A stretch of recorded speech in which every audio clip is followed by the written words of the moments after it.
Hello friends, welcome back to my YouTube channel UP PCS Prayas. Friends, आज की video में हम बात करेंगे यहाँ पर आरओ और एआरओ एग्ज़ाम को लेकर के। ये आरओ और एआरओ एग्ज़ाम के लिए जो भी ये लास्ट 80 से लेकर के 90 डेज़ बचे हैं, इसमें हमको क्या पढ़ना है और क्या नहीं पढ़ना है, किस सब्जेक्ट पर हमें ज़्यादा फोकस करना है और किस सब्जेक्ट पर हमें कम फोकस करना है।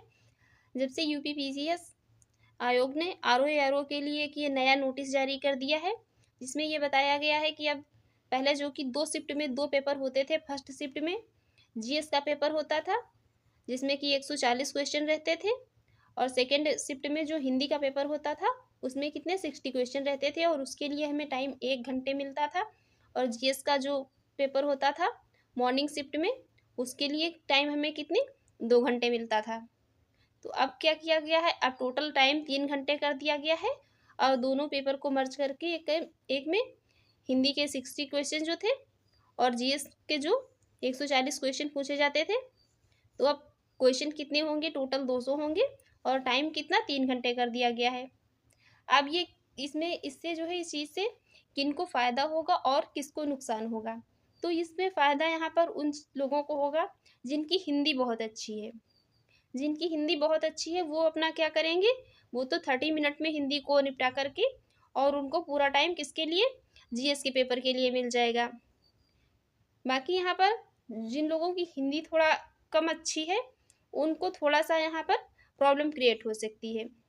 तो आज हम इन्हीं सब चीज़ों को लेकर बात करेंगे कि हमें अब ये एग्ज़ाम का पैटर्न चेंज होने के बाद किस सब्जेक्ट पर सबसे ज़्यादा फोकस करना है और किस सब्जेक्ट पर कम फोकस करना है। और प्रीवियस ईयर क्वेश्चन पेपर जो है आरओ के, उसको अगर आप एनालाइज करिए तो किस सब्जेक्ट से कितने क्वेश्चन पूछे जाते हैं, और करंट अफेयर के जो भी क्वेश्चन हैं उनका क्या वेटेज रहता है। तो चलिए वीडियो को शुरू करते हैं।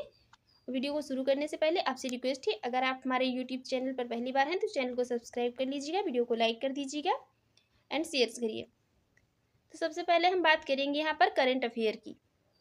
देखिए, करंट अफेयर हमारे एग्जाम में सबसे इम्पोर्टेंट रोल प्ले करता है। करंट अफेयर की यूपी पीसीएस प्रीलिम्स का एग्ज़ाम हो या आरओ का एग्ज़ाम हो, दोनों में आपको 30 से लेकर के 35 क्वेश्चन तक, इसके जो 2023 में यूपी पीसीएस प्रीलिम्स का ये पेपर हुआ था, उसमें कितने 39 क्वेश्चन तक देखने को मिले थे करंट अफेयर से। तो सबसे ज़्यादा जो हमारे एग्ज़ाम में रोल प्ले करता है करंट अफेयर ही रहता है। अब करंट अफेयर हमें ये लास्ट 80 से 90 डेज में पढ़ना कहाँ से है और क्या क्या सोर्स हमें फॉलो करने हैं। देखिए, करंट अफेयर के लिए वैसे तो आपको पढ़ाई तो डेली कम से कम 8 से 9 घंटे करनी है। डेली आप जब तक अगर आप आरओ प्रीलिम्स क्वालिफाई करना चाहते हैं, कट ऑफ इसकी क्वालिफाई करना चाहते हैं, तो डेली कम से कम आपको पढ़ाई तो भाई 8 से 9 घंटे करनी पड़ेगी। और अभी 8 से 9 घंटों में आप करंट अफेयर कितने टाइम पढ़ेंगे, कितना टाइम आप करंट अफेयर को देंगे।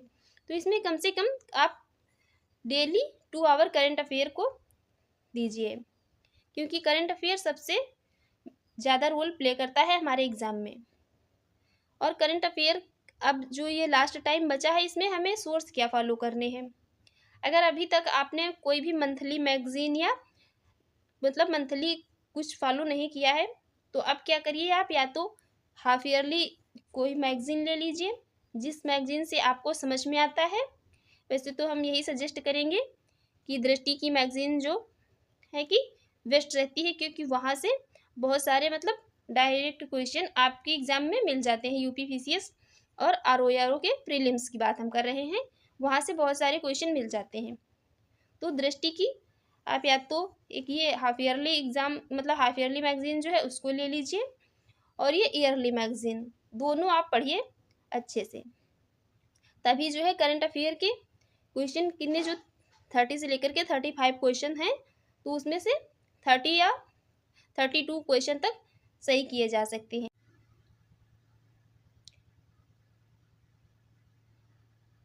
और आप ये मैगजीन के अलावा यूट्यूब चैनल कोई भी फॉलो कर सकते हैं, जहाँ से भी आपको वॉइस समझ में आती है, या मतलब आपको समझ में आता है या वॉइस क्लियर है, वॉइस आपको पसंद है, उसको आप फॉलो करिए। ठीक है, अब बात करेंगे हम हिंदी की, क्योंकि अब क्या है, जब से दोनों पेपर को मर्ज कर दिया गया है तो 60 क्वेश्चन तो 200 क्वेश्चन में 60 क्वेश्चन तो हिंदी के रहने वाले हैं। और ये 60 क्वेश्चन में जब हम 60 का टारगेट लेकर चलेंगे, 60 सारे करेक्ट करने का टारगेट लेकर चलेंगे, तभी हम इसमें 55 क्वेश्चन तक करेक्ट कर पाएंगे।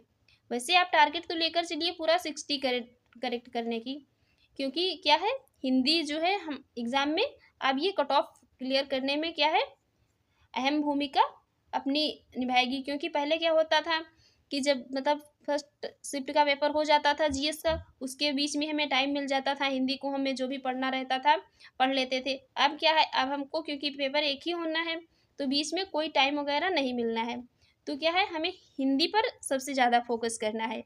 अब हिंदी पर करंट अफेयर के बाद जो है हिंदी पर फोकस करना है, क्योंकि अब हिंदी कट ऑफ को क्लियर करने में अपना सबसे ज़्यादा रोल प्ले करेगी।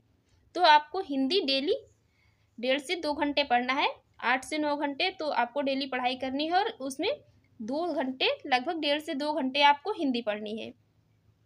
क्योंकि अब क्या है, अब सिर्फ PYQ से काम नहीं चलेगा, आपको जैसे अच्छी बुक हरदेव बाहरी वगैरह जो भी आपको समझ आती है जहाँ से, उसको आप फॉलो कर सकती हैं। अब हम बात करेंगे, और अब ये जो बचे हैं जिसमें कि history, polity, geography, science, UP special, budget, जनगणना, एग्रीकल्चर सेक्टर या इन्वायरमेंट। क्योंकि देखिए एक सबसे इम्पॉर्टेंट चीज़ ये यहाँ पर है कि इन्वायरमेंट, वैसे तो कहने को सेम सिलेबस है यूपी PCS प्रीलिम्स का और RO प्रीलिम्स का, लेकिन एक अगर आप प्रीवियस ईयर क्वेश्चन पेपर को एनालाइज करिए तो आपको RO के एग्ज़ाम में इन्वायरमेंट के क्वेश्चन बहुत कम देखने को मिलेंगे, एक या दो क्वेश्चन से ज़्यादा आपको नहीं देखने को मिलेंगे। और वहीं पर अगर यूपी PCS प्रीलिम्स की बात की जाए तो यूपी PCS प्रीलिम्स में इन्वायरमेंट के 6 से 7 क्वेश्चन आपको मिलते हैं। तो जिनको केवल RO देना है, मेन एम उनका RO ही है, तो उनको क्या करना है, उनको इन्वायरमेंट पे बहुत ज़्यादा ध्यान नहीं देना है, इन्वायरमेंट के लिए कोई अलग से सोर्स जो है फॉलो नहीं करना है। बाकी जनगणना, budget, UP special, agriculture sector या साइंस, ज्योग्राफी, पॉलिटी और हिस्ट्री, ये सारे सब्जेक्ट जो है जीएस के अंतर्गत मतलब जितने भी सब्जेक्ट आते हैं इनको पढ़ना है। इनको डेली 4 से 5 घंटे पढ़ना है, डेली 4 से 5 घंटे। अब यहाँ पर ये मतलब इतना इम्पोर्टेंट नहीं है कि हमें किस टाइम हिस्ट्री पढ़नी है या इस टाइम मतलब ज्योग्राफी ही पढ़नी है या इस टाइम पॉलिटी पढ़नी है, इसके लिए कोई हमें टाइम निर्धारित नहीं करना है। देखिए जो पढ़ने का एक तरीका ये होता है कि जो आपको सबसे ज़्यादा सब्जेक्ट फेवरेट है, सबसे ज़्यादा अच्छा लगता है, सबसे ज़्यादा समझ में आता है, तो उस सब्जेक्ट को आप कब पढ़ेंगे, उस सब्जेक्ट को आप जब पढ़ेंगे कि जब आपका कहीं भी मतलब कुछ भी पढ़ने में मन नहीं लग रहा है, कुछ भी आपको समझ नहीं आ रहा है, कुछ भी पढ़ने को मन नहीं कर रहा है, तो आप उस सब्जेक्ट को पढ़ेंगे जो आपका सबसे फेवरेट सब्जेक्ट है। और जो आपको सब्जेक्ट बिल्कुल भी समझ में नहीं आता है, मतलब आपको थोड़ा सा पढ़ने में बोरिंग लगता है, उस सब्जेक्ट को आप कब पढ़ेंगे, उस सब्जेक्ट को आप बिल्कुल जब फ्रेश माइंड में होंगे तब पढ़ेंगे। तो पढ़ने का एक तरीका ये होता है। इसके अलावा आप थोड़ा बहुत यहाँ पर रीजनिंग और कंप्यूटर पर भी मतलब ध्यान दीजिए, क्योंकि इस बार के एग्ज़ाम में क्या हुआ था, RO में, तो यहाँ पर रीजनिंग के भी 2-3 और कंप्यूटर के क्वेश्चन देखने को मिले थे। और अगर प्रीवियस ईयर क्वेश्चन की बात करें तो आपको डेली 2 आवर्स कम से कम 1.5 से 2 घंटे जो है प्रीवियस ईयर क्वेश्चन आपको फॉलो करने हैं। इसके अलावा संडे को आप कोशिश करिए कि ऑफलाइन टेस्ट सीरीज ज्वाइन करिए। अगर ऑफलाइन नहीं कर सकते हैं कोशिश, तो वैसे ऑफलाइन टेस्ट सीरीज लगाने की ही करिए। बाकी अगर ऑफलाइन आप नहीं कर सकते हैं, कोई सुविधा नहीं है आपको ऑफलाइन टेस्ट सीरीज ज्वाइन करने की, तो आप ऑनलाइन भी कर सकते हैं, ऑनलाइन भी बेस्ट रहेगा। बाकी टेस्ट सीरीज जो है संडे को ज़रूर ज्वाइन करिए, क्योंकि टेस्ट सीरीज से हमें एक अपना ये आइडिया हो जाता है कि हम कितना जो है कट ऑफ कर सकते हैं। तो फ्रेंड्स, आपको हमारी ये वीडियो कैसी लगी कमेंट बॉक्स में ज़रूर बताइएगा। Thanks for watching.